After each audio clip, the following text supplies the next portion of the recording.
I've got spare parts from my last broken heart. Somehow more than what I had to start. Yeah, I've got spare parts.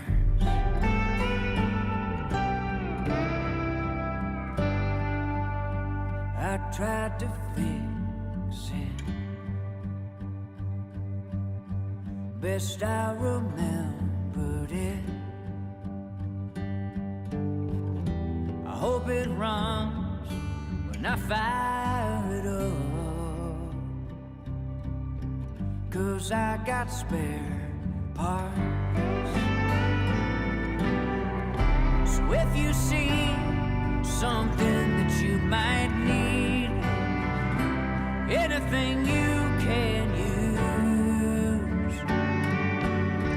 what's left of it might be a perfect fit,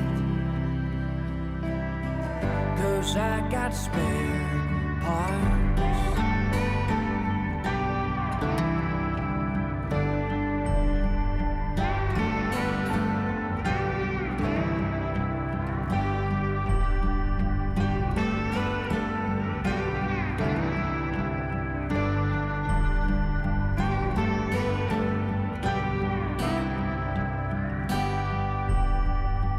Took a piece of you, like lovers often do. I'll try to make it good as new,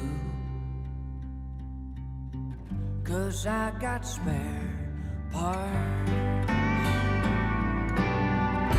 So if you see something that you might need, anything you can use,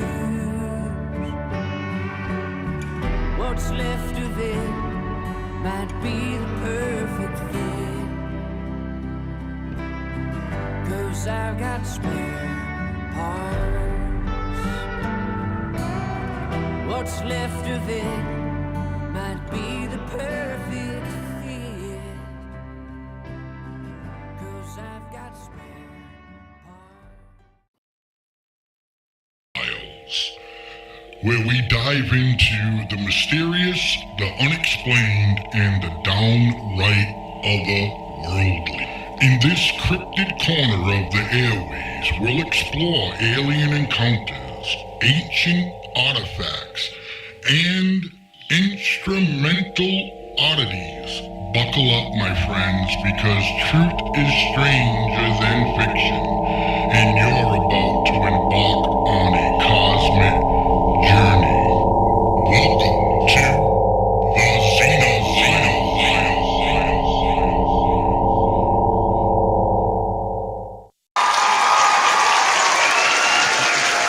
Hey everybody, how's everybody doing? Welcome to the XENO Files with yours truly, myself, Blazeman. To my right is Farmer B, and down below is my boy Fogman. Hit What's it, buddy. going on, fellas? How is everybody tonight? I'm doing well. All right, folks. Well, welcome to the XENO Files. Thanks for joining us again for another very interesting episode. For tonight, well, we'll start off with our opinions are our own. They in no way reflect the views of our sponsors, which are I-12GIA, Peace of Mind Training, and the FFN Network.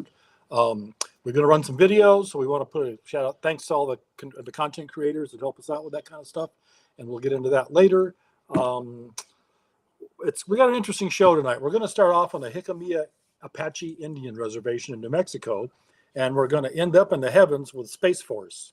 Yes, we are. We have a whole bunch of interesting earthly delights to discuss tonight. Exactly. You know, at some point, everybody laughed Trump like out of this planet, no pun intended, when he created the Space Force. Yeah. And at some point, you know, we're going to need a Space Force, right? I mean, look, if we're going to get to the point where we're going to start dividing up the moon, right? You know what I mean? And, you know, I mean, I mean, the same stuff's going to happen on the moon after a while that's happening here on Earth, you know?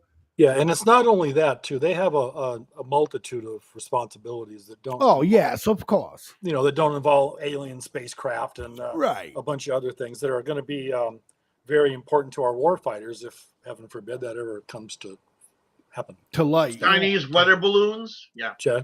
Yeah. Well, anything in the air, pretty much like that, or in the atmosphere. So, what do you think, Blaze Man? Where do you want to start? Should we do the first? Well, we're going to go right into the old Dulce. We're going to go Dread, the unsolved Dulce base, New Mexico. All right, that's what we're going to check out first. Okay. To get this, I mean, there's a lot of crazy stuff that goes on here. And, there's nothing there except the Indian reservation and a rather large government building. Is pretty much all that's there. Right. And our belief is, well, what we think is going on there is like, there's tunnels from there all the way to Area 51 and so on. And Los Alamos. Maybe we'll get to it tonight. Maybe not. We'll get to it on another show. But also a gentleman that supposedly got into a space battle here on Earth, where the aliens were firing laser beams and they were firing M16s or something at the time. That was Bob Lazar, right? Well, Bob Lazar said that there was more tunnels, to get from one place to the other. But the gentleman, I can't think of his name. That's why I'm pretty sure we'll air it on next week. It's in there, yeah. And it might even be in one of the videos. I think it is, yeah. Yeah, well, there you go. So without further ado, ladies and gentlemen, we're going to watch about a 7-minute video. And you know how we do things here on the XENO Files. And we'll get to it, and we'll let you know if it scares us, if Farmer B can't grow any more corn, and so on and so forth. So without further ado, let's check out the unsolved Dulce base. Alone in the universe. Are we alone in the universe? Recently declassified communications and videos are giving us an unprecedented look into how the government handles these sightings, but there is no definitive answer to the question. No matter how much grainy footage is released, we still don't know what might be in our skies. In 1979, Paul Binowitz was trying to solve this timeless question.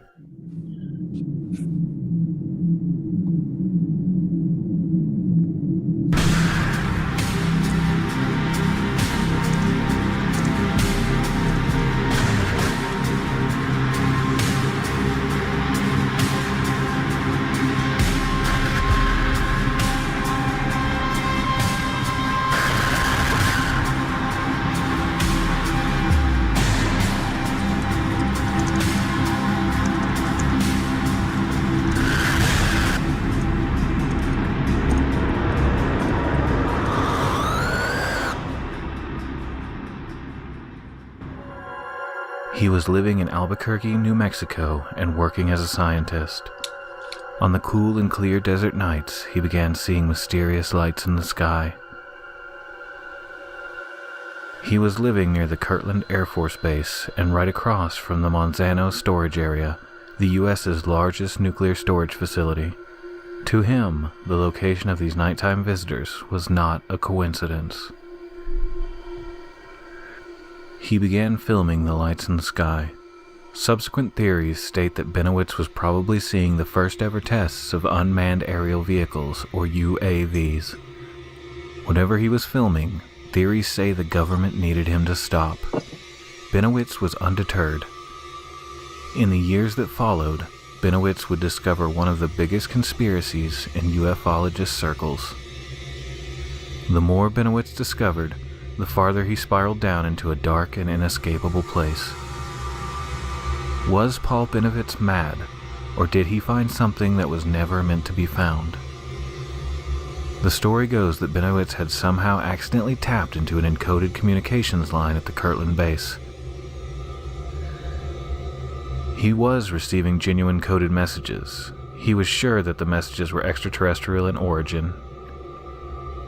Benowitz soon received a top-secret communication. He never divulged where it came from, but it told him that there was a secret underground base in Dulce, New Mexico. In the halls of ufology, Dulce Base is a very real and very dangerous place. An underground joint base shared by extraterrestrials and the U.S. military. It's home to inhumane and cruel human experimentation. In the years since Benowitz's discovery, many people have come forward to claim that they have been in the Dulce Base. Theories say Benowitz was being misdirected. His focus on Dulce pulled his attention away from Kirtland. Many believe that Air Force counterintelligence officer Richard Doty was the man who fed Benowitz the information about Dulce. Many believe that after Benowitz discovered the encoded communications at Kirtland, that Doty was put on him to make sure he believed he was dealing with aliens. It would have been a huge blow to Cold War America if Benowitz started leaking legitimate state secrets. It was much easier to just let Doty push Benowitz further into his alien theories. In 1988, Benowitz wrote a paper called Project Beta. It detailed how exactly to go about attacking and exposing Dulce Base. He took this information to the Aerial Phenomena Research Organization, who brushed him off as a delusional paranoid. From 1979 through 2003, the alien visitations to Benowitz became more frequent and intense. He reported seeing orbs of light in his home. He repeatedly complained of daytime alien flybys. He would produce strange wounds on his body and claim that he was being injected in his sleep by aliens. None of the evidence has ever been corroborated by trusted witnesses. Benowitz couldn't handle the stress. He wasn't eating, he wasn't sleeping. Every day had become a fight for survival against an enemy that most people didn't even believe existed. Benowitz was committed to a mental institution no less than 3 times before 2003. He began correspondence with Krista Telton, an alleged alien abductee who believed her child was of half-alien ancestry. Her conversations with Benowitz and other alleged eyewitnesses were published in her book, The Benowitz Papers. This book claims that Dulce was very real. One witness stated it was his job to wrangle staff that wandered into the alien-run areas of the base. Whether or not Benowitz's deteriorating mental state was caused by clandestine government operations is still up for debate. We're stuck with many different theories. Some have gone full in on the government angle. They claim that agents went so far as to install artificial above-ground vents in Dulce to reinforce the idea that there was a massive base underneath the town. Some claim that everything that Benowitz found out about aliens is true and that the government had no hand in it. Ufologist William Moore has admitted that during this time period he was trying to push Benowitz into a mental breakdown by feeding him false information. Doty has also publicly stated that he fed incendiary information to Benowitz, but that he was not specifically singled out. He states that he was instructed by his higher-ups in the military to infiltrate gatherings of ufologists to spread false and misleading information. In 2003, after years of stress and pressure, Benowitz broke. June 23rd, he took his own life. Or did he? The life and even death of Paul Benowitz is shrouded in mystery. For every confirmed detail we have about his life, we have 10 to 20 theories. Some claim that Benowitz is still alive today, being held in Dulce Base, the place he helped expose to the ufologist community. What do you think? Was Paul Benowitz a victim of aliens or a clandestine government operation? It's really up to you to decide. You can follow me on Instagram at DreadTheUnsolved or on Twitter at DreadUnsolved. You can also find me on Facebook. Do you have a mystery I should look into? Email your tips to theunsolved@dreadcentral.com. Okay, thanks to Dread Unsolved for that. Go like and subscribe. That'll help everybody out. What do you think, fellas? outstanding information. The more incredible, the more fantastic of a story that there is, the more the general public is likely to believe it. Right. Right. Yeah, I like the false information aspect of that too. Disinformation, I guess you could say. Now, from personal experience, I've driven through that area several times, and that whole section of northern New Mexico and everything from Roswell up for various reasons. There's something about that area. Now, again, I've never seen any little green men, or although I did go to Roswell to the museums and shit, but I never seen no UFOs, none of that. But what I did get in that area, though, and something I'm driving through early in the morning, right about sunrise, and I just stopped alongside the road, and the hair on the back of my neck stood up, and I got goosebumps and just this sense of impending doom for about 5 minutes, and I just kind of continued on my way. So there's definitely something going on in that whole part of the country, that whole part of the state of New Mexico. Right. You just didn't feel right the whole time. Exactly. Can you elaborate a little bit more on it, or I was just... No, that's pretty much it. I mean, it was just sudden and intense, and I don't really know how to, like, just for like, if you've been in a lightning storm just before you're about to get struck by lightning, it was like that, kind of like one of those sensations. You check the basement for pods. Yeah, get the fucking cover in a hurry before something bad happens. But that's just how that part of the country is. It's an interesting place. And there's literally nothing there. Like I said, Dulce, New Mexico's Jicamilla Indian Reservation. It's very small. I think there's 3,000 people, maybe, if even that many. But there's this huge government facility right in the middle of it. If maybe we can find a satellite photo of it or something, maybe to stick up there. That'd be kind of interesting. But I don't know. It does smack of something awfully weird that for some odd reason, way out in the middle of absolutely nothing at all, suddenly, boom, there happens to be, let's put a military facility right over here. It's cheap rent. Yeah, exactly. Well, it kind of belongs to the feds anyway. But, now another interesting thought about that is that they can completely control access because, as you know, Indian reservations are sovereign nations. Correct. Within the borders of the continental United States, and they can just shut them down in a heartbeat and trespass your ass right out of there. And there's no ifs, ands, or buts. There's nothing. Right. So that's an interesting place, and probably if anybody ever gets a chance to go visit, they probably should. What the hell just happened here? You'll have to get some. I mean, besides just the story of the tunnels or whatever going there, I mean, nobody. I mean, do people go there to No. To watch? Hi, Winnie. Thank you, Whitney. Thank you for watching. No, so nothing like that. Nothing like Area 51. You know what I mean? No, other than it doesn't get any kind of attraction like that, right? Right. Other than UFOologists are about the only. Right. And Farmer B, what have you heard as far as Dulce goes? Zero. Exactly. Absolutely nothing. I'd be interested in finding out because I had come across something.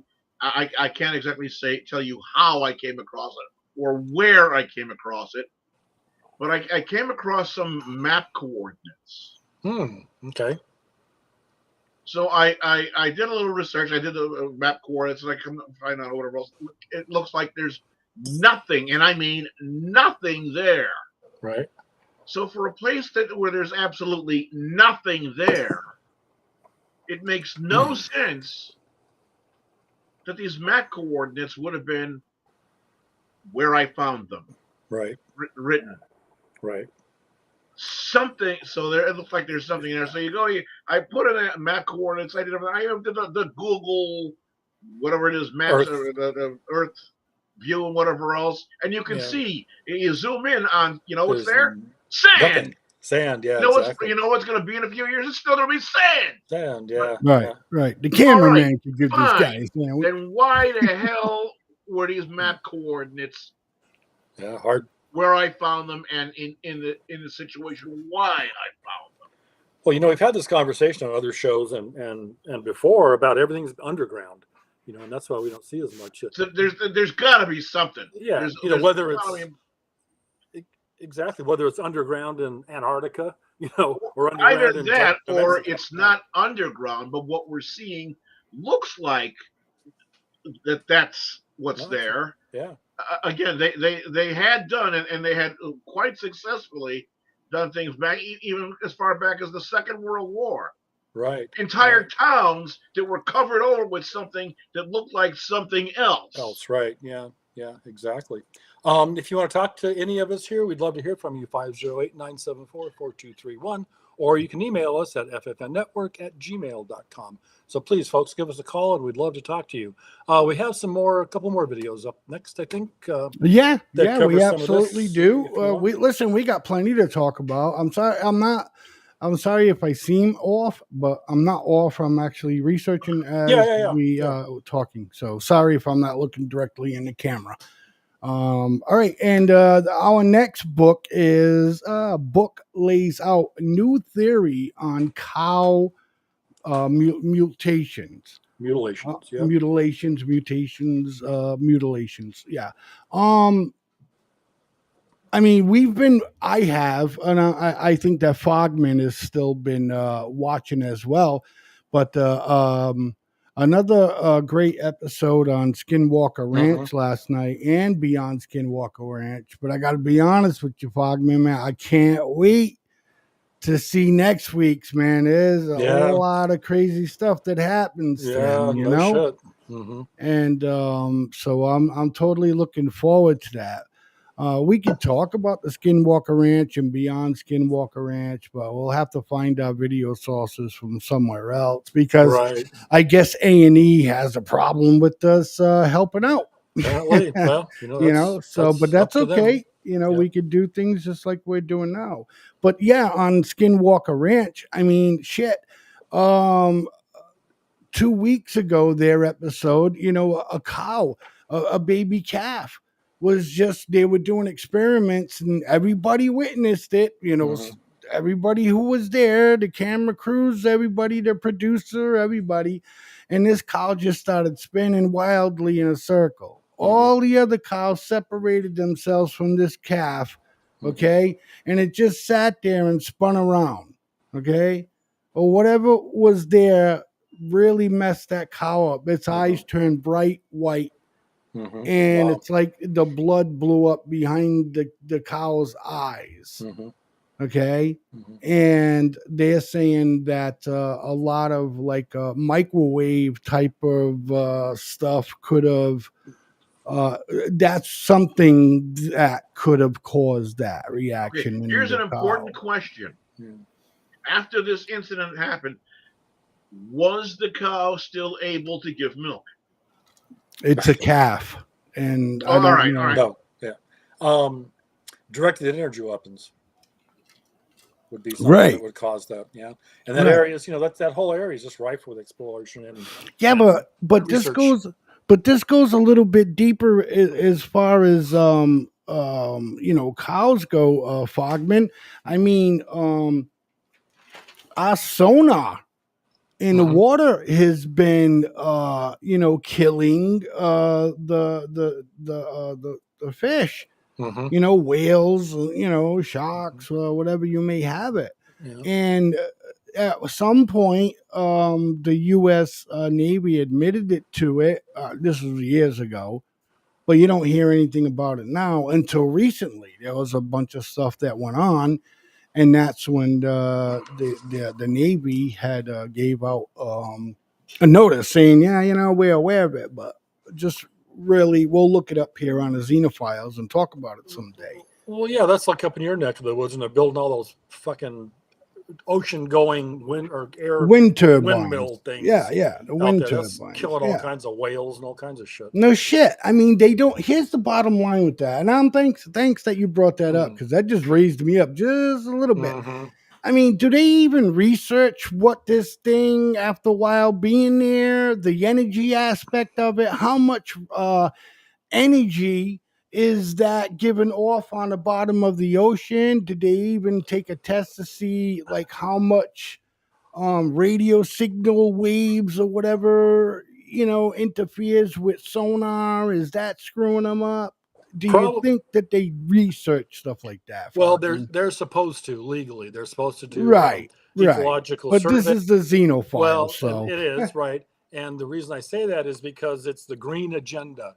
The green mafia has their hooks into the government, and I'm sure that they get waivers for all that shit. If you want to, if you live in California and you want to reroute a creek, you have to spend millions of dollars on research and environmental impact studies and all this kind of crap, because you might kill off some kind of desert smelt fish or something. Right. But yet, the common person in through the window. But if they want to do it, it's like, yeah, exactly. Yeah, fuck, it's fine. It's like, it's okay if one of those wind turbines kill 1 million bald eagles every year, but let somebody accidentally shoot one and they're locked up from, they're about to be executed. Absolutely. Absolutely. All of the incidents that we're hearing more and more that suddenly, oh, wait a minute, we're happening to see this breed of shark or whale or whatever the hell it is swimming around in this water. They've never come up here before. What's going on? Oh, global warming's got to be it. Yeah, right. Got to be it. Yeah. Yeah, it's not some kind of crap that's probably being tested from the Navy or something. God, Fogman. Yeah, something. Well, some of that is kind of valid. I'm not sure if it's global warming or not, but something weird is going on. We've had a bunch of shark attacks off the Atlantic coast here in Florida. Right. Another thing. So far. Yeah. Now, something else that just came up yesterday is there's it's Blue Springs. There's we have a lot of because we have sinkholes and limestone sinkholes and all. We have a lot of clear pockets of water. And it's kind of a saying here in Florida, if you have water, you're gonna have a crocodile in it. But they don't really like clear fresh water that much. Okay, and they had to close one of the parks down because there were alligators for unexplained reason in this clear, clear water, crystal clear water areas that they've never been there before.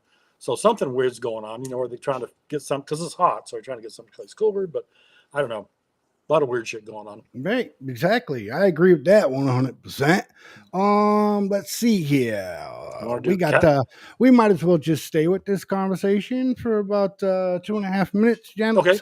Okay. And then we'll run our first break of the evening, and when we come back, Book lays out new theory on cow mutilations. So can't wait to finish up talking about that. But again, there was another incident on Skinwalker Ranch that, a cow just started just walking off through the meadow, by itself or away from the herd, and it just went under the tree, and they were observing it, they were watching it, and this is a full-grown cow. I'm not sure if it's a beef cow or a milk cow. I'm kind of leaning towards beef, Farmer B. So if that answers your question. If it's there, it's beef, yeah. Yeah. So this thing just goes underneath there, man, and then standing up, then all of a sudden the thing just lays down and it just dies. Yeah. Right? So, overall, they got the vet there trying to find out why the hell the cow died and all that stuff like that. And of course, they go back to the jock, you know what I mean? And they start looking at video, and sure enough, man, there's a metallic thing about maybe 250 feet above the cow. And, kind of coincidental, don't you think? I mean, you got little thing up there, and all of a sudden the cow dies right there, right? One of those orb things or whatever they are. Yeah. Yeah. Well, no, this was it wasn't an orb. It was it was a ship, Okay. But my thing is that a lot of when a cow just dies like right there. Yeah. You know what I mean? The vet comes or whatever, and no apparent reason for it. What really got my attention with cattle mutilation is they always have an excuse, like they do with everything. They try to be correct. Yeah. They're saying, well, it had to be wild animals, that ate the parts off of it, until they start looking at it, and they were removed with surgical precision, with surgical tools. Right. Right. So how is that even possible? And all of this, and did they do any post-mortem necropsy on the animal to find out? Yeah, they have, and we'll get into that more when we come back from break. Okay. But yeah, they have the veterinarian come in, And at some point, they're like, look, rigor mortis wasn't even setting in on these animals, on some of them, you know? With that being said, ladies and gentlemen, stick around for more of the XENO Files with We'll be yours right back. truly, Blazeman, my boy Fogman, Farmer B, and we might have Nomad pop in with a phone call. So we'll see you in approximately 3 minutes, everybody.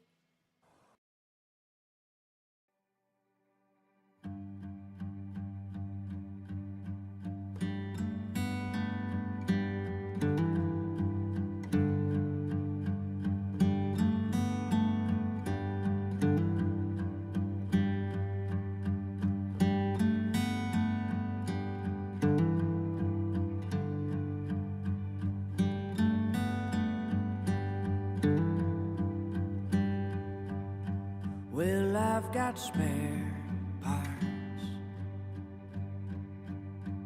from my last broken heart. Somehow more than what I had to start. Yeah, I've got spare parts.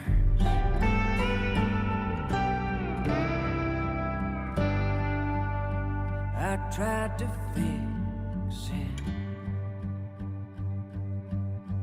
best I remembered it.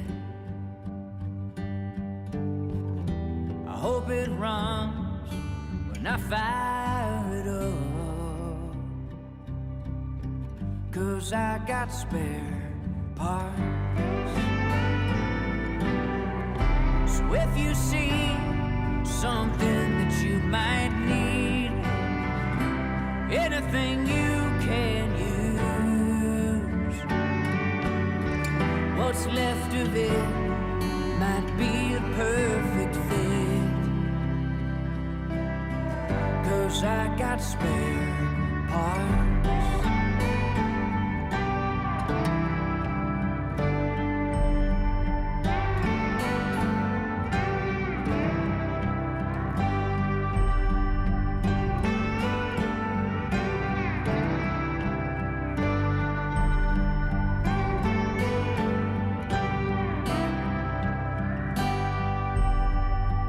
Took a piece of you, like lovers often do. I'll try to make it good as new,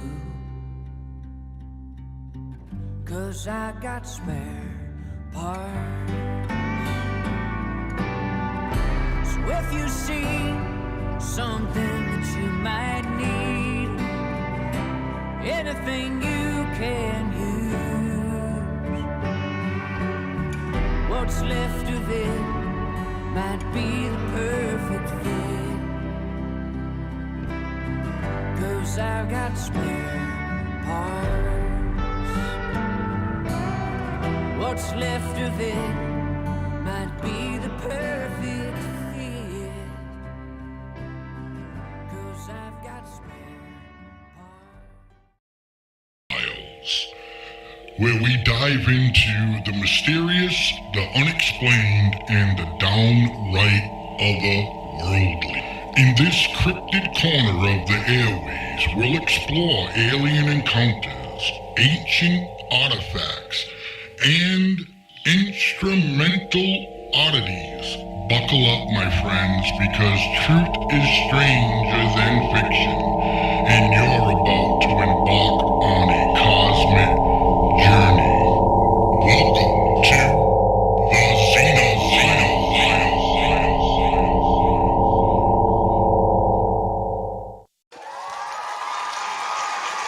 Hey, everybody. Thanks for sticking around for more of the XENO Files right here on the FFN Network. I am one of your hosts, Blazeman. To my right, maybe your left, is Farmer B and my boy Fogman. So, Hey, folks. the first segment I enjoyed the first segment. I mean, you know, we didn't get overly mental, but I think we're going to be digging in a little bit more now. Yeah. And this is residents of Dulce claim UFOs, Bigfoot spotted in area. That's not the one we're going to play. Right. But we're going to play that has a happened. book. I know, right? Book lays out new theory on cow mutilation. And I just received something from Fogman that is this something you want to jump into? Or I think that was from Mr. B or for Farmer B. And that is Farmer B. Farmer B. You got that right. Yeah, look at that. All right, we'll look at that shortly, B. As soon as we run this, right here. All right. Cow mutilations. I didn't know that Dulce had problems with cow mutilations at all. They do. Is that whole area, Fogman? Is that all Indian reservation? Yes. Okay. And how many miles? I don't know the dimensions. Maybe specifically. acres. Maybe any ideas on the acres? Like 500,000 acres or some shit. I don't know. Run the video and I'll tell you. Yeah, we'll get to that. I see it's starting to work anyway. So, all right, we're gonna pop this video going, and let's check it out. Mutilation history. It's not quite up there with the 1947 Roswell. Okay. Don't know why she's doing that, but. It's not quite up there with the 1947 Roswell incident, but the cow mutilations of the 70s remain one of New Mexico's biggest mysteries. Now there's a new book about it, and the author says he knows exactly what happened to all those cows. News 13's Amanda Goodman has the story. Amanda? Jess, the book was written by the son of the lead New Mexico State Police investigator. A warning, some of the images are graphic. A lot of the cattle were found with broken bones. They were found with harness marks because they were being lifted in some type of harness or clamp marks on their hooves or legs. That was life for ranchers in northern New Mexico in the mid to late 1970s. Okay, so this was started in the 70s, but everything that I learned and everything I watched since then, since I started, getting interested in this kind of stuff, I never heard about any of the cows, calves' legs being broke or any harness marks around them. It's just like, right. Like they beamed them up and then beamed them back down. That the position and the cuts and everything, in this animal were like pristine. Mm-hmm. Exactly. You would agree, correct? I would agree. All right, let's listen more. I'm on board with it. You're on board as well, sir. I'm on board with it. Go ahead. All right. I apologize if I felt like I left you out, but you're more skeptic than most of it. But I just said I'm on board. Don't think that I'm giving it my blessing. No, we need a skeptic. Yeah. All right, here we go. Were turning up dead, their carcasses mutilated, and no one knew why. People need to know what really happened, and hopefully this book will set the record straight. Greg Valdez is the author of Dulce Base, a new book about the cow mutilations. His dad, Gabe Valdez, was the lead investigator on the case for state police back in the 70s. The book is made up of his old case files. The evidence in the book will show that humans were involved in the mutilations. Officer Valdez's theory that government agencies were snatching the cattle for super secret Cold War experiments at an underground base in Dulce. Ranchers would routinely see them at night, before they went to bed.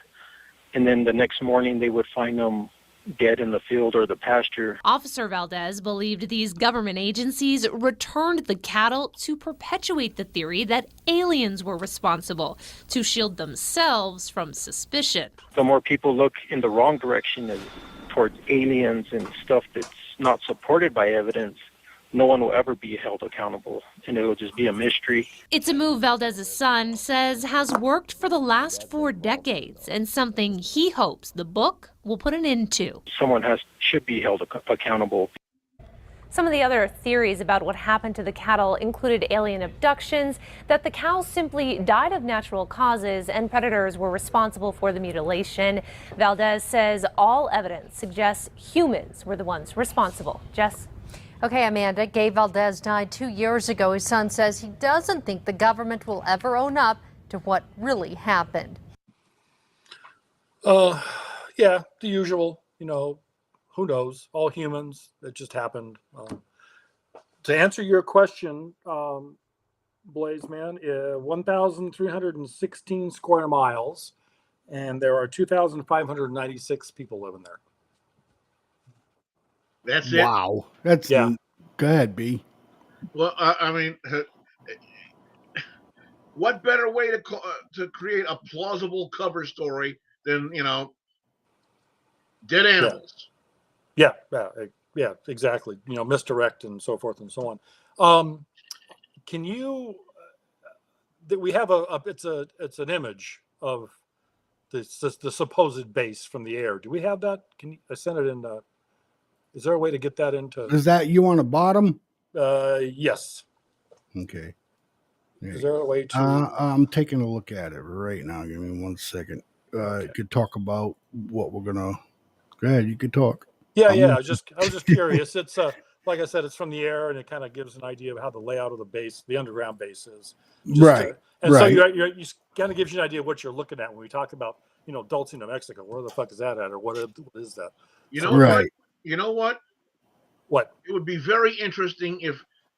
Do you have the map coordinates of that? Oh, I actually do. It is stand by one, and I will tell you. All right, 36 degrees, 33 feet, 16 inches north, 107 degrees, 4 feet, 26 inches west. Okay. Does any of that sound familiar? I'm gonna give you some map. Remember I was telling you about the map coordinates? I happen to find them. I'll give them to you. Let me see if you come up with anything. Okay. 35, 53, 23. What are we looking for? You're not going to get a good image of the Dulce base from any satellite. All right. And 117, 40, 15.0 west. Okay, the first one that's north? Yeah, 35, okay. 53, 23.0 north. Okay, north. All right. See if this overlays with that. All right. Actually, yeah, there's a way to go to Google Earth, and you can kind of get a pretty good image of what that area looks like, but I don't know how to do that from here. I don't know how to get there from here. I know where I'm going. I just don't know how to get there. All right, let's see if I can find those here. We are.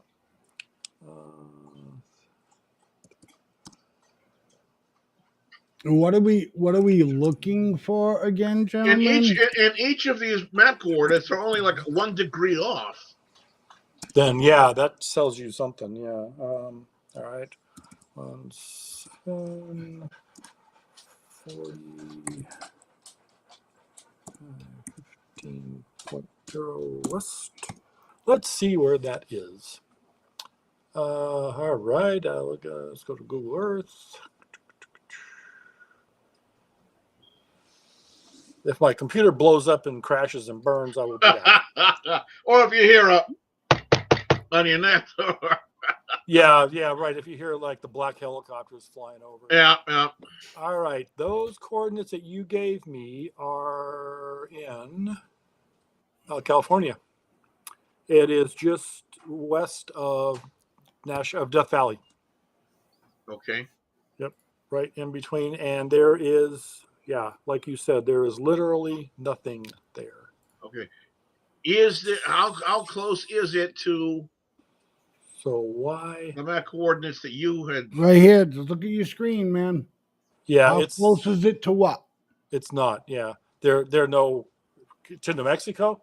Well, no, to Dulce base. Well, it's in this. The coordinates you gave me are in California. Okay. And the Dulce base coordinates are in New Mexico. All right. But there might be something there, though. That's going to look. Well, I'm going to need to look into that some more because this is the town over here of Dulce. Yeah. Yeah. Okay. There's when you zoom in on Google Earth, there's something really weird right there. Okay. And I'm going to have to. I'm zooming in now. It looks just like it's like an alien spaceship of some kind. I don't remember which one from the movies. It looks like it's water. It's like a big lake yeah, that's what the hell. It's a lake.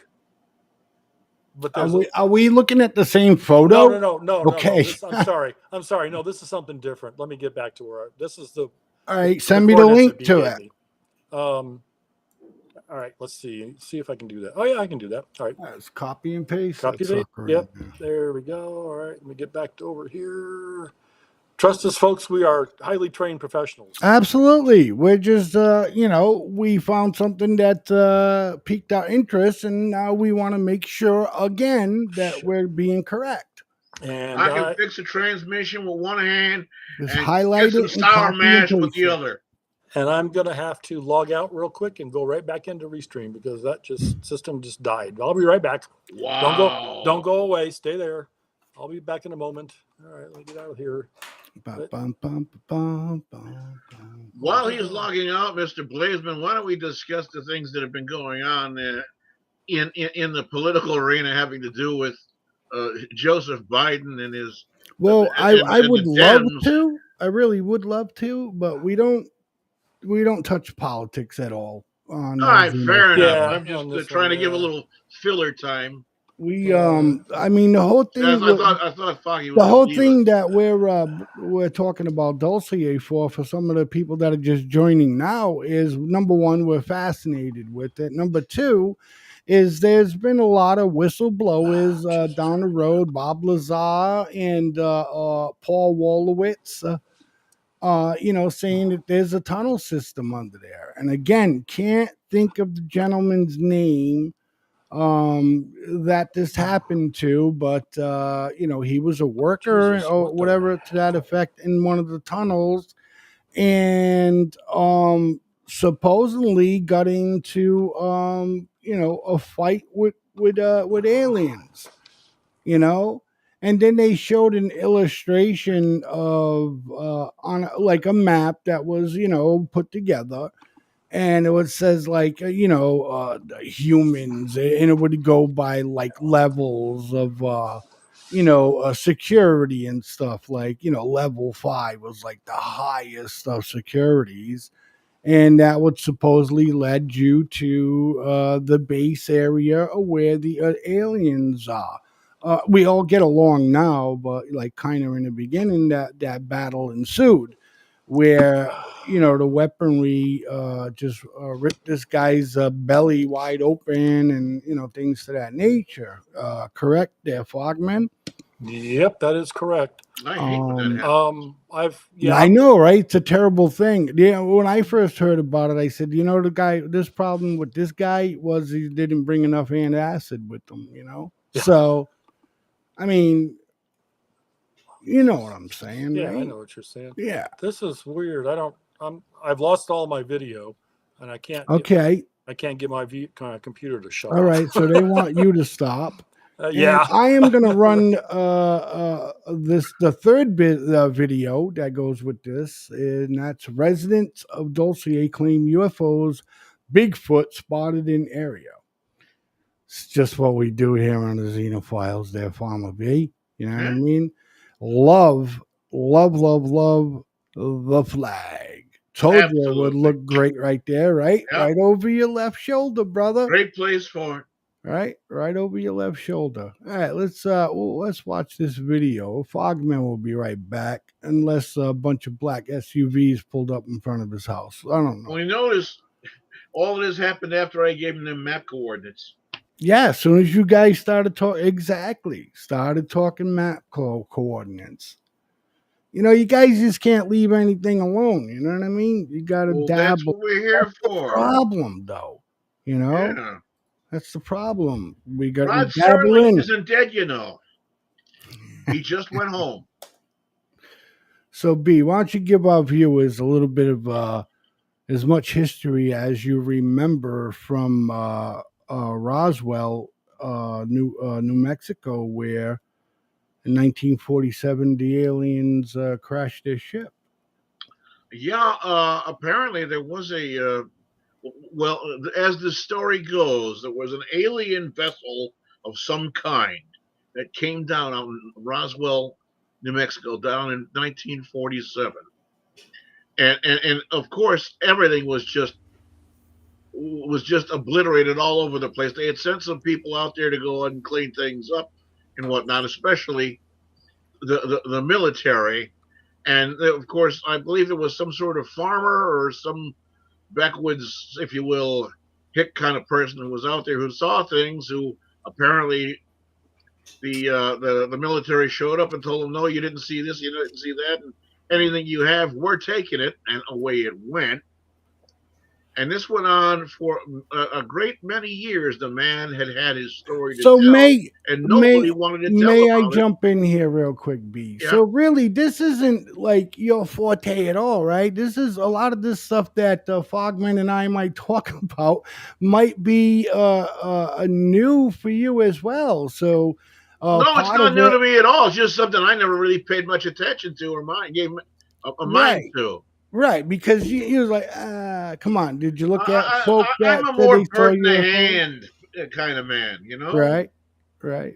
What's the Well- beast spotting on you there, Fogman? Yeah, I think so. I don't know what the hell's going on. Whatever coordinates you gave me, I'm not going back there again. I had to crash my computer and do a hard restart to get it to come back.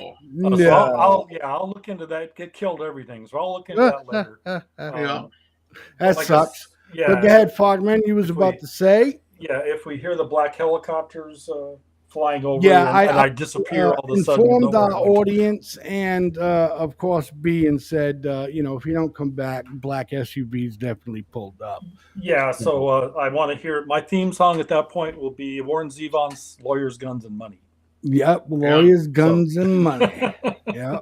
All right, moving along. Yeah, of course. All right, so our next video to end this segment on Dulce is residents of Dulce claim UFOs, Bigfoot spotted in area. Let's take a listen. Hey, B, have you ever seen a Bigfoot where you are? I certainly have. Got run Really? over by a truck. It what? Got run over by a truck. Come on, we being serious, or is this an ex-wife joke? No, guy's foot was this side afterwards. Yeah, I was waiting for that. I was gonna say, was it a Bigfoot? Whose Bigfoot was it? Right. The size 12 or whatever. Oh my goodness. See?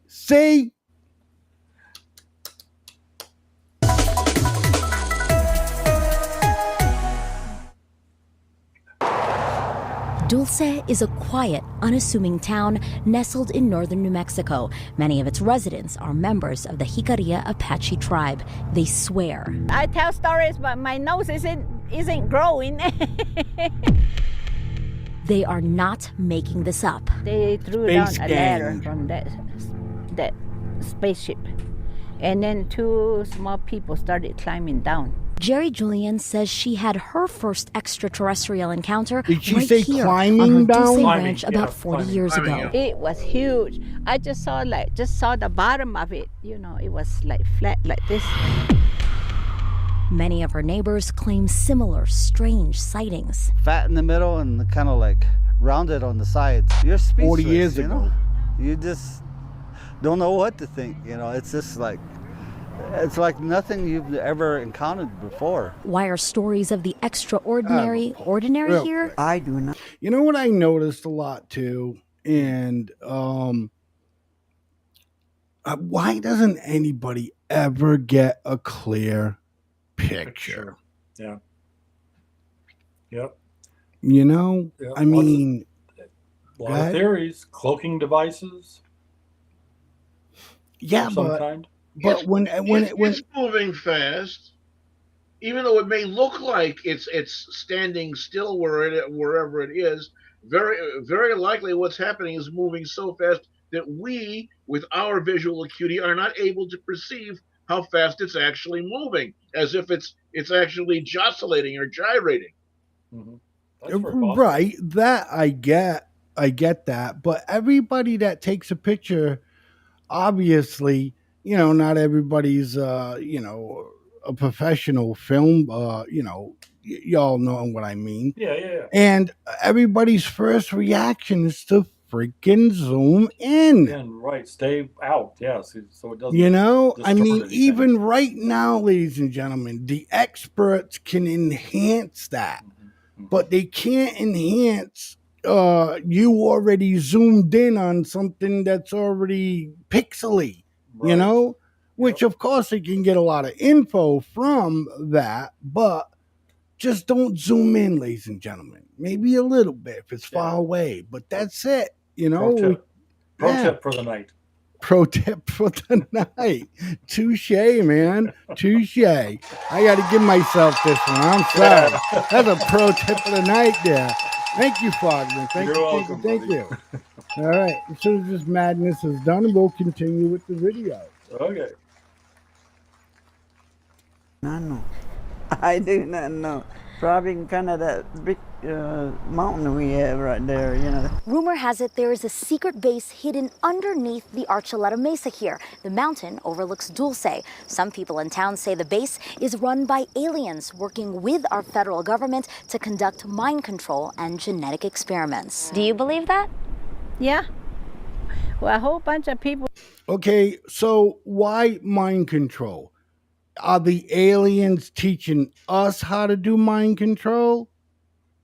Because the aliens certainly don't need. If you listen to all the stories about people being abducted, it's always at night, and they feel like they can see their body still on the bed, or their whole body is floated up, white light, right? Yeah, Did you ever have a really good fishing hole someplace you don't want to tell anybody else about, where you always go there, you score a nice trout or a bass or something, and you don't want to tell anybody else about? It's the same sort of thing, the same reason. They're trying to get you mind control because they don't want us blowing the deal they got.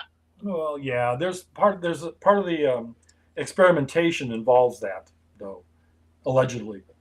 The experimentation on the base.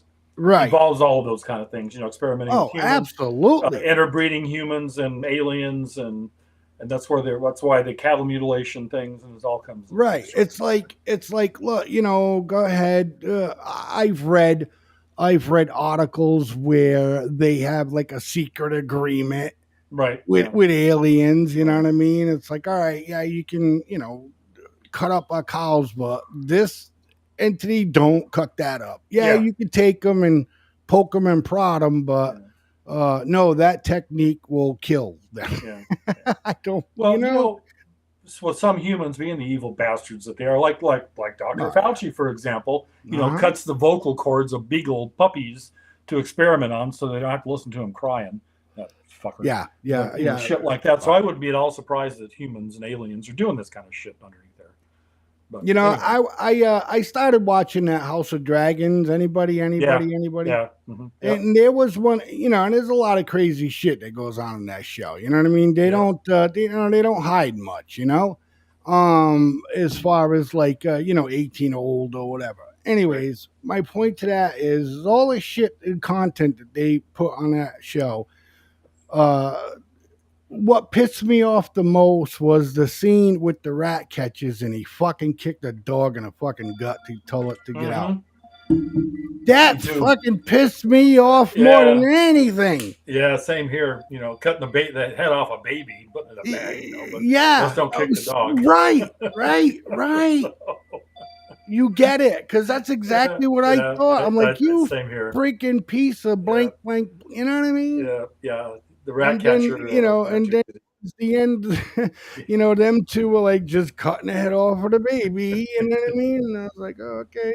All right, let's go back to New Mexico. Yeah, we're getting there. Let's do it up. Okay. We've seen it, Like the ground opened up, steam coming out of it. They also claim they've seen some creatures cooked up in those experiments, like Bigfoot and something half human. Down this way, the waist down, Skinwalker. It's a goat. It has a tail. But up here, it's a man. People tell me Dulce wasn't always a center for supernatural activity. But then sometime in the 70s, things changed. That's when cows started turning up mutilated. They just cut out, In between the lakes right here, we've seen one. I know it's not a predator that's doing it. Someone's doing it. Local police never definitively said who's to blame. Locals say it has to be something out of this world. And since then, I was taking a random picture, zoomed it in, and there it was. There was a UFO right there. they say they know it sounds crazy. They're just going to ask me, well, how much did you drink or what did you drink? I'll submit to a lie detector test or anything, you know. But say it's the truth. Question is, do you Yeah, I had the right believe? map. Anything possible these days now. In Dulce, Megan Cruz, KOAT Action 7 News. Yeah, All right. Yeah. All Go right. ahead, you know, Fogman. You got this.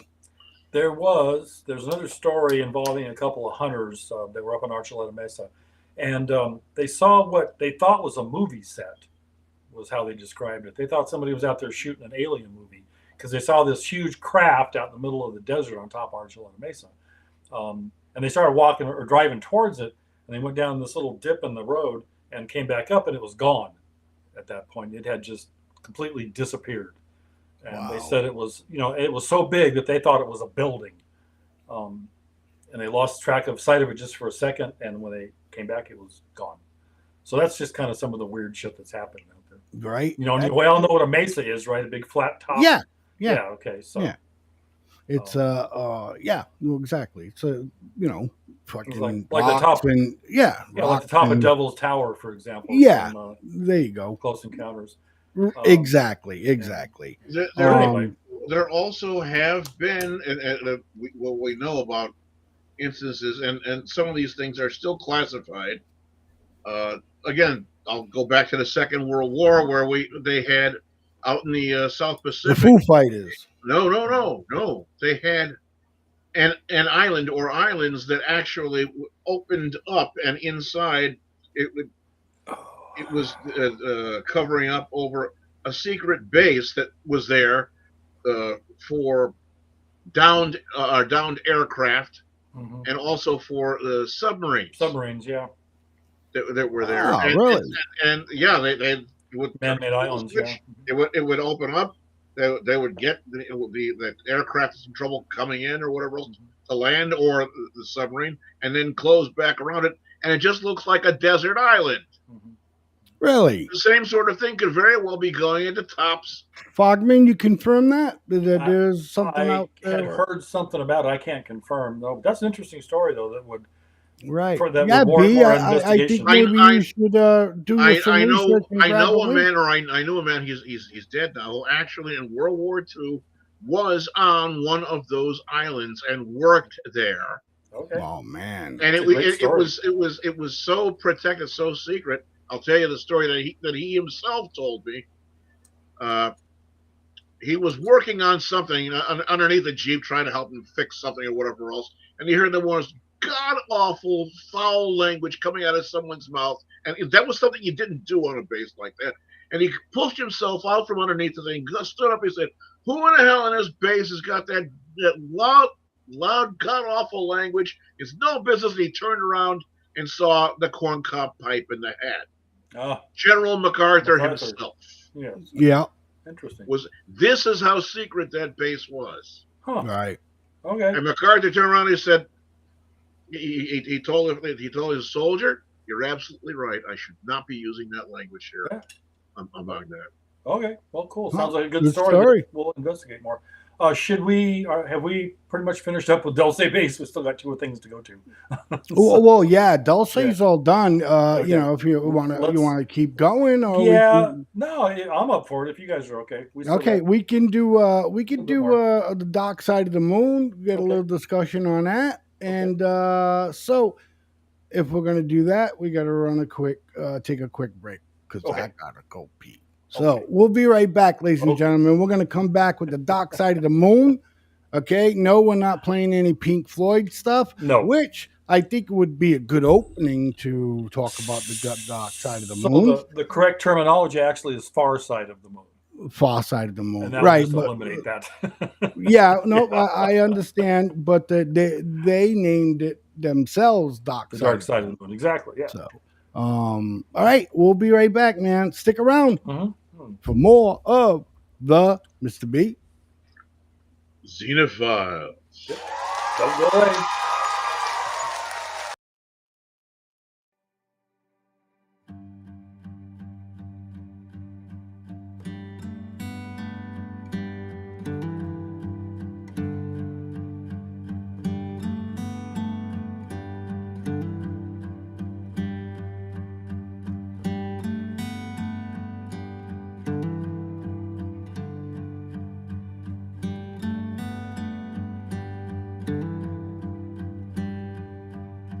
Well, I've got spare parts from my last broken heart. Somehow more than what I had to start. Yeah, I've got spare parts.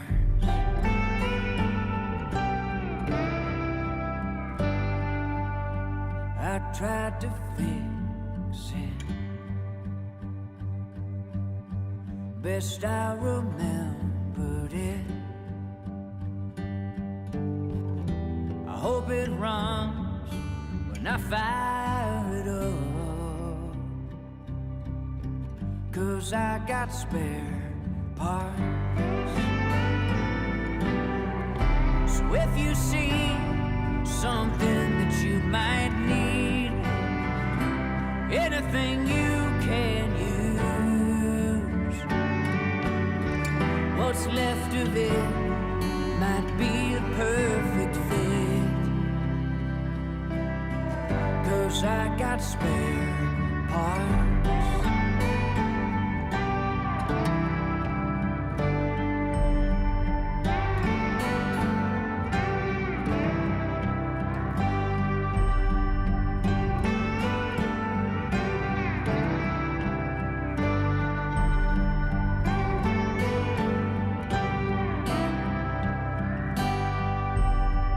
He took a piece of you, like lovers often do. I'll try to make it good as new, 'cause I got spare parts. Where we dive into the mysterious, the unexplained, and the downright otherworldly.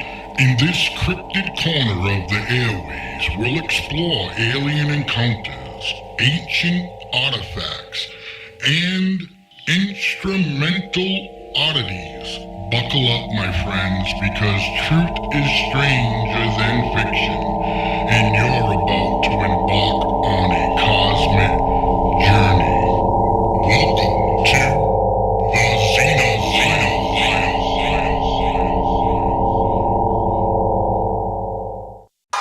Hey everybody, welcome back to the XENO Files with yours truly, Mr. Blazeman. To my right and your left, or your right and my left, is the one and only Fogman. And below him, ladies and gentlemen, is again Farmer B. Guys, we just got done talking about some stuff with Dulce in New Mexico. Even though the videos we put up, I don't believe anybody mentioned the tunnel. Am I wrong or? No, you are right. And I think we were going to save that one for another show, if I remember correctly. Okay. Because could be right. you are right. There are allegedly tunnels connecting all of these areas together. Let's see, Dulce Base, Area 51, China Lake. What's Groom Lake? Groom Lake, the atomic laboratory there in Albuquerque. Important question. Does it go to NORAD? Well, no, exactly. Listen, we're going to get in depth with it. We need to get into that one and find out. We're going to get in depth because a lot of things are coming back here because I read a lot of stuff about it, watched a lot of documentaries and stuff. So, we'll have some good stuff there. So maybe for right now, we can go on to the far side of the moon. Right, the far side of the moon, exactly. Right now, ladies and gentlemen, let's check this out. Oh, can't check it out unless I put it up, huh? Telling you. It's a low budget show, folks. Exactly. Give us a call, folks, 508-974-4231. There you go. Again, that number is 508-974-4231.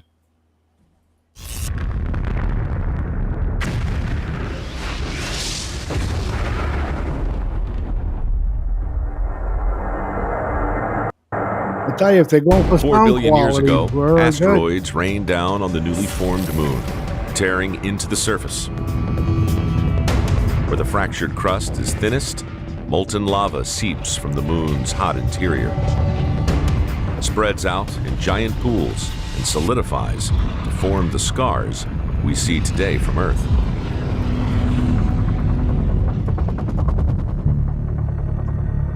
And strangely, although the moon rotates, the Earth's gravity holds on to it so tightly, the same face points towards us at all times, making the features on the far side of the moon a complete mystery. For all of history, the far side of the moon was invisible to the Earth. It's the back side. You can't see it. In 1959, Soviet spacecraft Luna 3 flies past the moon's far side and photographs it for the first time. Astronomers expect to see the familiar dark and light patches. They were in for a big surprise. When scientists saw the pictures, they were shocked. The far side looked completely different than the near side. It's saturated with craters. It just was such a huge dichotomy. Nobody was expecting that at all.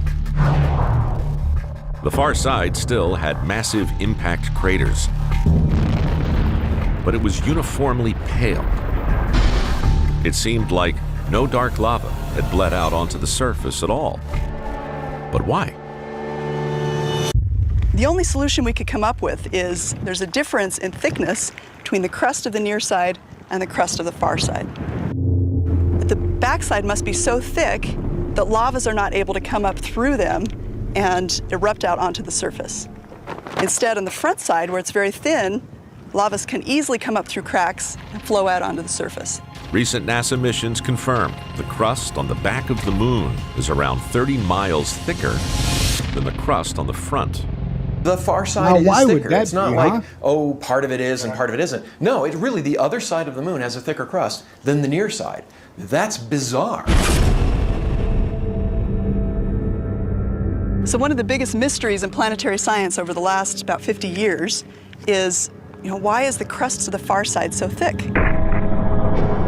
The impact theory doesn't really cover that. It just forms the moon, but it doesn't say why one side should be so different than the other one, unless something strange happened. The new age of supercomputers brings about the first credible explanation. Oh, yeah. The impact of Theia could have made two moons, not one. And this double birth might also explain our double-sided moon. According to the theory, 4.5 billion years ago, there are two moons in the night sky. The smaller moon chases its larger sibling, gradually getting closer. Eventually, the two moons mush together in slow motion. And the smaller moon covers the far side of the larger moon, creating a new, much thicker crust. Not all impacts are high-speed, super violent events that eject material everywhere. Instead of just wham, smacking into it, it would have just merged with it, just been pulled apart and smeared out. Well, let's let him finish. Out over the moon. Essentially, when you look at one half of the moon, you see more of one body, and when you look at the other side of the moon, you see more of the other body. They kind of wrapped around the first body, and so it's thicker on that side. Yeah. Okay. No. There's a lot of things that bother me with that one. Okay. I mean, wouldn't there just be a fucking giant crater of on that side of the moon? So they're saying that this little moon crashed right into the bigger moon, but like sunk in. I'm not sure if it was more of a crash or more just being absorbed. Well, I okay, think. yeah, absorbed, even a better word. All right. So we're like, okay, let's see here. So we're like big moon and like little moon, this finger, I'll do that, right? Yeah. And slowly And it then starts pressing up against it, slowly starts to insert maybe itself. Yeah. Would you maybe allow me to Go present you ahead. a little bit better theory? Go ahead. Let's hear your better theory. Go ahead. You have heard that the Earth's gravitational pull keeps the moon facing us so that we only see that one section of the moon. Right. Correct? Yeah. Why doesn't the Doesn't moon it stand spin? to reason that if the gravitational pull is that strong, that it keeps the moon from rotating like the Earth rotates? Right. Doesn't it make sense to you that the magma underneath the crust of the moon is actually pulled towards this section as well, and all that other area will have cooled? Especially since that area is not exposed to the sunlight. Right. Yeah, that does kind of make sense. Yeah, it would be much cooler. So I think that was my take on it. Was it's more of an absorption than impact. They did it like they said, like in slow motion. It wasn't it wasn't bang. It was just like spreading out over the Right. So like the added little by one, the gravitational. the little one was moving so fast that it just forced itself inside the bigger moon. Almost like a parasite, it sounds like. Maybe. And maybe That's what I'm saying. That's why I don't buy it. Oh, there's the little moon, the theory. Remember, it's a theory, so we can come up with our theory. Right. Yeah. And it's like the little moon doesn't crash into the big moon. Okay, so because they probably don't. Well, if that's what happened, I'm thinking of what they're saying at their round table is, if it crashed into it, wouldn't there be a crater? So then, these scientists don't want to be wrong about nothing, so they come up with something even else far-fetched. Go ahead, Fogman. That could be. Yeah, I mean, I buy it. I mean, that's maybe disparate materials. Maybe the little moon was softer than the big moon, or for example, when you drop like a drop of water in a body of water. Okay, when it hits the water, it goes like there's an impact, but then it spreads out and joins the rest of the water. Right. So there's no more crater where the drop was. So I don't know. Exactly, and just in that explanation that you said, then I could buy that a little bit even more if that's the way they explained it to us. That was pretty freaking fantastic. You bro. like that? Yeah. I came up with a better explanation than a Nobel Prize winning. Sometimes you need to hear it from an outside perspective, man. I thoroughly believe in Occam's razor. I use it at least once or twice a day. You solved it, bro. You solved it. You did very, very well with it, and don't give that much credence to people with a Nobel laureate. Look what they did. They gave away a medal to Barack Obama. Yeah, how good could that be? For peace, for example. All right, well, let's see what the Chinese are doing up there, because they just launched a mission to the far side of the moon, and maybe they'll have some answers or not. All right, let's see. Bring it up here. So that should be number 2, right? Yep. All right. So we got one more in discussion. Actually, we get a lot more, but we just started getting deep into discussion as well. But that's what happens, right? It's either you don't have enough and you got to research while you're doing a live show, or you have too much. Yeah. Well, they did ask the Chinese government if how long it'll take for them to get them to the moon. They say a 15-minute. Yeah. Yeah, 15 minutes. Yeah. So look. Again, man, this stuff is like, we can go so in depth with this, and my thing is that I mean, I don't think China's going to really hide anything as far as if they took some pictures or something, right? I mean unless it really, really will super benefit them, to not say nothing. Or do you think if they found some kind of structure or something like that up there with their little rover, do you think that they would let the rest of the world know? I mean, I would think, unless it's going to be something that they could use to their advantage.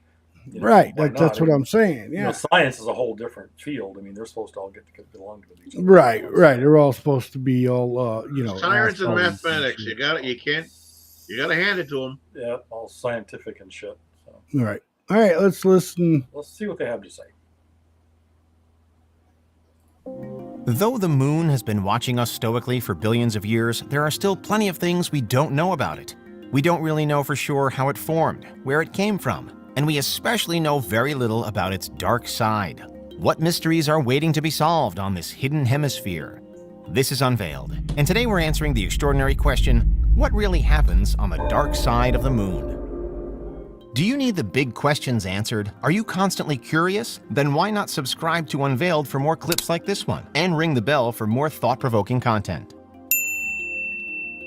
Firstly, the name Dark Side of the Moon is actually inaccurate, despite being widely popularized by Pink Floyd's most famous and influential album. The name scientists use for the moon's other hemisphere is Far Side of the Moon, because it's not any darker than the side that we can actually see.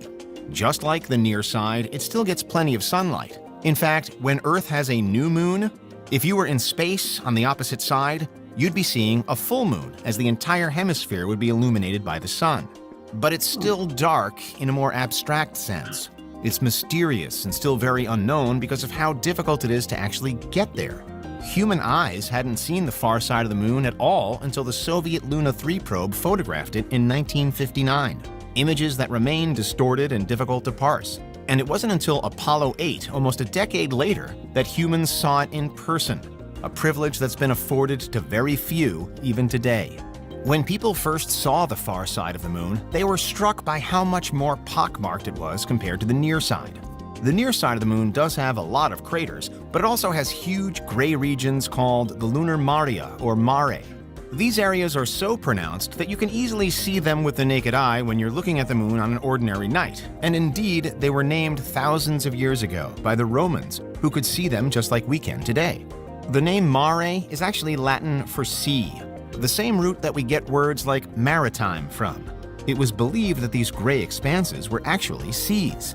In a sense, this was correct, but not in the way that the Romans thought. The maria are huge fields of ancient lava, some dating back billions of years to the formation of the Earth-Moon system. When the moon formed, the near side was exposed to heat from the Earth, which was still extremely hot. This resulted in a thinner crust on the near side, with more aluminum and calcium condensing in the atmosphere of the cooler far side. And this is why the near side has fewer visible impact craters. It's not that there were fewer asteroid impacts, but that the near side has had more volcanic activity, and those craters are filled by volcanic flows. The far side's thicker, less malleable crust has prevented maria, so we can see billions of years worth of impact craters there. Though the maria are extremely old, the moon is constantly getting barraged by meteors, just like Earth. In both cases, most meteors are small, but there's always the chance that there'll be a large impact event.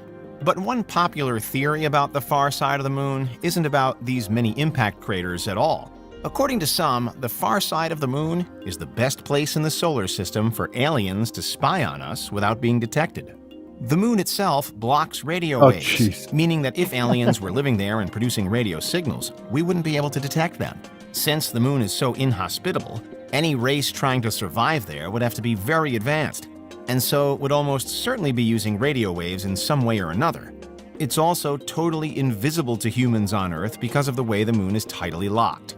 There is simply no way we could ever see the far side of the moon from Earth without using a lot of complex equipment. However, the same thing that makes it so difficult for us to detect alien life on the moon would also make it very difficult for them to spy on us in the first place. So it wouldn't necessarily be a great base of operations. You don't know the technology. Still, this hasn't stopped conspiracy theorists from trying to find strange structures in images on the far side of the moon over the years, going as far as to suggest that there are castles and other buildings present on the surface. In 2020, they claimed such structures were even visible in official images released by NASA. Because the moon blocks radio signals, there's only one way to communicate with objects on the far side of the moon from Earth: a relay satellite.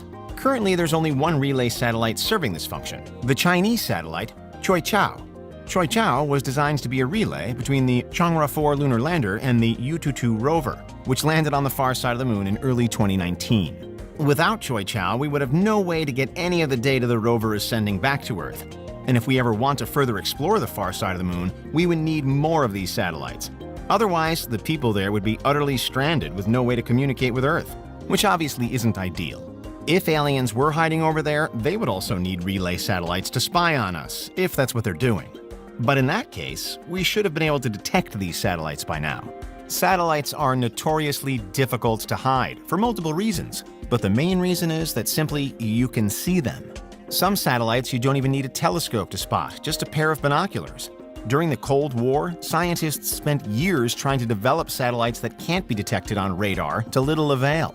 Even if you make them as camouflaged as possible, you still have the problem of infrared radiation.